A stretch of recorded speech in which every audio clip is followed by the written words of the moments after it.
Bom, na semana vai começar quente, né, para o governo, principalmente na área econômica, sob o comando do Paulo Guedes. Isso por quê?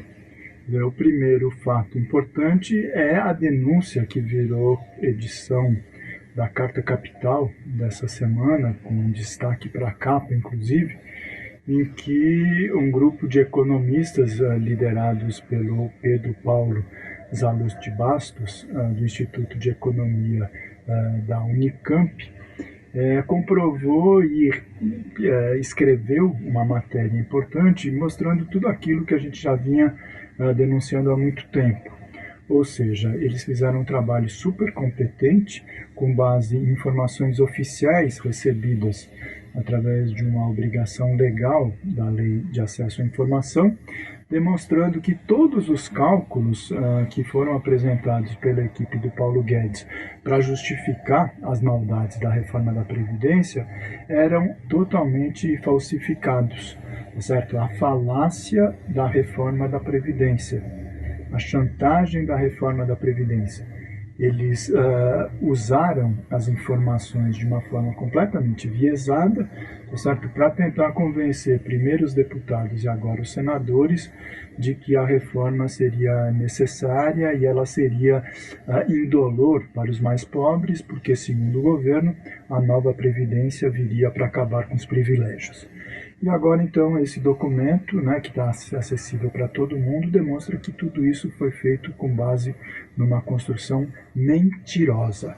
Ou seja, agora os senadores têm por obrigação, né, quer dizer, não apenas denunciar e rejeitar a proposta da reforma da Previdência, mas principalmente ampliar o debate, tá certo? E, se for o caso, inclusive, instaurar uma CPI, uma comissão parlamentar de inquérito, para que o governo se explique, se justifique quais as razões que teriam levado eles a falsificar essas informações. O segundo aspecto é também um outro documento que foi divulgado nas redes sociais, elaborado por um conjunto de economistas do Instituto de Economia da UFRJ, do Instituto de Economia da Unicamp e outros, mostrando que a política desenvolvida por Paulo Guedes, né, e defendida por uma série de notáveis, com muitas aspas, né, nesse notáveis, do financismo, que encontram respaldo nas páginas de economia dos grandes meios de comunicação, não se sustenta. Essa ideia de que é preciso cortar despesas e cortar despesas para promover uma espécie de responsabilidade fiscal, ela não só tem sido abandonada há muitos anos, tá certo? Na maioria dos países do mundo capitalista desenvolvido, como nos Estados Unidos, no Canadá, no Japão e principalmente na União Europeia, como ela tampouco se aplica para o caso brasileiro.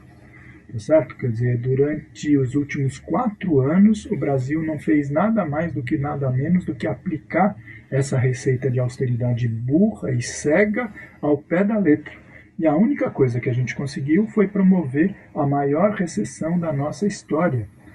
A retomada do crescimento econômico é a única forma de se promover algum tipo de recuperação da capacidade tributária do Estado, capacidade de arrecadar impostos, de arrecadar em tributos, para que justamente se consiga resolver esse problema de financiamento, certo? Onde realmente as despesas do governo são maiores do que as receitas. Mas por quê? Porque o país está em recessão.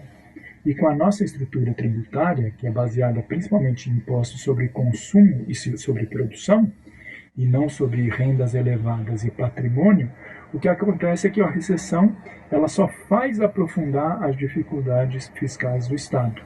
Portanto, a única maneira da gente sair desse círculo vicioso é abandonar essa visão tacanha, essa visão obtusa de que o caminho é cortar, cortar e cortar despesas. Não, muito pelo contrário. A gente está cansado de levantar isso aqui com vocês, nos artigos, e esses economistas provaram mais uma vez que o único caminho para retomar o crescimento econômico justamente é recuperar a capacidade e o protagonismo do Estado brasileiro. Isso significa abandonar essa ideia de que o caminho é pelo corte e muito pelo contrário, é ampliar a capacidade de gasto do Estado brasileiro, principalmente na área de investimento, porque essa despesa é uma despesa momentânea, temporária, eventualmente pode até aumentar o endividamento no curto prazo, mas no longo prazo você resolve, primeiro, uma série de questões socialmente fundamentais, tá certo? Porque o desemprego atingindo 13 milhões de pessoas é um escândalo, mas também do ponto de vista econômico, porque aqui se aplica aquilo que a gente no economês chama de multiplicador do gasto do Estado.